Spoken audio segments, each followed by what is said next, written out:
Following the 2016 election, Kayleigh McEnany, author of The New American Revolution, took a job with the Republican National Committee and wanted to learn more about what motivated Trump voters to support such an outsider for president. As she traveled the country, speaking to Americans about major issues like terrorism, immigration, and religious liberty, she learned that instead of relying on politicians for answers, they leaned on Jesus Christ. When government didn't show up, God did in a very powerful way. And I'm a Christian myself. I didn't set out to find Christians, but the men and women I found who've gone through such unbelievable hurt, God reached out to them, Jesus Christ, and got them through their darkest hour. When you discovered this trend and that all these people happened to be Christians, do you feel like God was leading you to them?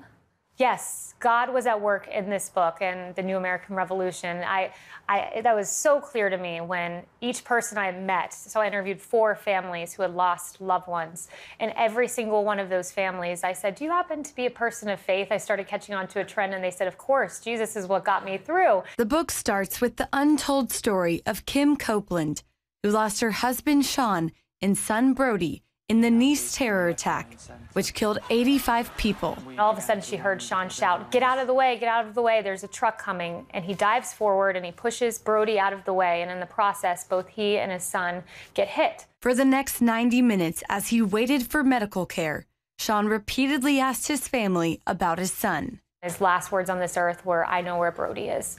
And Kim said to me that in that moment, she knows that Sean saw Brody in heaven and Brody said, Daddy, come be with me. The family already sees more of God's handiwork in their story, as Kim started a scholarship in honor of her late son to help others. To see how amid hurt, her first thought was how to bless others. It was a story of redemption and hope and Christ at work in the darkest hour of someone's life. Kayleigh doesn't just share stories from others about issues facing our country today. She also writes about her experiences as an outspoken conservative at Georgetown University and Harvard Law School.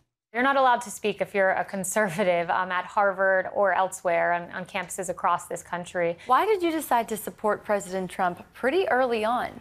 You know, I recognized we needed a fighter, and you talked about Harvard Law School. Well, I was on Harvard Law's campus when 2016 happened, when the election happened, and I felt like I couldn't speak out, and you felt like you had to hide your faith, and you felt like you had to hide your conservative viewpoint, or your grades would suffer, or your peers would condemn you. Kayleigh's days of feeling outnumbered were only beginning. After graduating law school, she worked for CNN as a commentator, and often found herself as the sole conservative on panels of 6 to 8 people. Yet Kayleigh says she never felt alone. It's definitely faith is the answer, and knowing that when I argued that Jesus was sitting there with me and it wasn't me against 8, there was at least 2 against 8. It also helped when she learned while she might have been one of the few Republicans, Kayleigh was not the only Christian. I hear this voice ring out, Kayleigh, I love your cross, and it was said publicly and in front of everyone in the green room, and it was Van Jones, who I might not agree with, but is someone who's a Christian and someone who's a man of faith. And little did he know that when he said to me, you know, I love your cross, it was the same day that someone had told me to take off my cross. Trump has 238 votes. Hillary Clinton has 215. You need 270. Then on election night at CNN headquarters, Kayleigh watched as moods quickly changed from excitement to shock.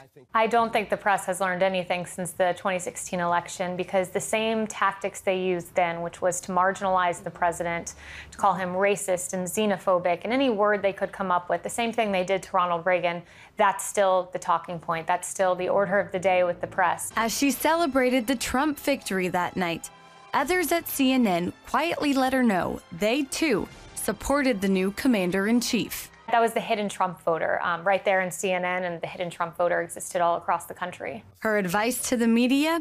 Leave the newsroom. I still think that many members of the media haven't left the confines of that newsroom and gone out and spoke to the American people. As spokeswoman for the Republican National Committee, Kayleigh regularly talks about the president's actions and agenda on multiple platforms. She believes there is a side of him the media doesn't see or let their viewers see. Ben Carson said after that Access Hollywood tape came out, before that key debate, he saw Donald Trump pray for forgiveness. And he said that this is someone who is a man of faith.